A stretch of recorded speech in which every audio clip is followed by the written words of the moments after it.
ആറ്റിങ്ങലിൽ ഇന്ന് രാവിലെ 11:30 ഉണ്ടായ തീപിടുത്തം ആറ്റിങ്ങൽ ഫയർഫോഴ്സ് എത്തി നിയന്ത്രണ വിധേയമാക്കി. കല്ലമ്പലം ഡീസന്റ് മുക്കിൽ സ്ഥിതി ചെയ്യുന്ന ശ്രീലക്ഷ്മി കാഷ്യൂ ഫാക്ടറിയിലാണ് തീപിടുത്തമുണ്ടായത്. Attingal fire and rescue station officer Akhil എസ്.വിയുടെ നേതൃത്വത്തിൽ പൂർണ്ണമായും തീ കെടുത്തി സ്ഥിതിഗതികൾ നിയന്ത്രണ വിധേയമാക്കുകയായിരുന്നു. ആളിപ്പടർന്ന തീ അടുത്തുള്ള വീട്ടുമുറ്റത്തേക്കും വ്യാപിച്ചിരുന്നു. പ്രവർത്തിക്കാതെ നിർത്തിയിട്ടിരുന്ന ഒമിനി വാനിലേക്കും പടർന്നു കയറി. വാൻ ഭാഗികമായി കത്തി നശിക്കുകയും ചെയ്തു. കൊല്ലം കടപ്പാക്കട സ്വദേശിയായ സുരേന്ദ്രൻ ലക്ഷ്മി ഭദ്രയുടെ ഉടമസ്ഥതയിലുള്ളതാണ് ഈ ഫാക്ടറി.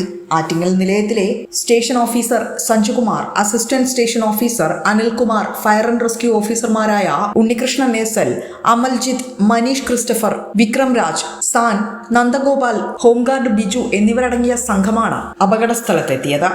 വേനൽ കടുത്തതോടുകൂടി ആറ്റിങ്ങൽ മേഖലയിൽ തീപിടുത്തം റിപ്പോർട്ട് ചെയ്യപ്പെടുന്നത് വ്യാപകമാകുന്നുണ്ടെന്നും ജാഗ്രത പാലിക്കണമെന്നും ഓഫീസർമാർ അറിയിച്ചു.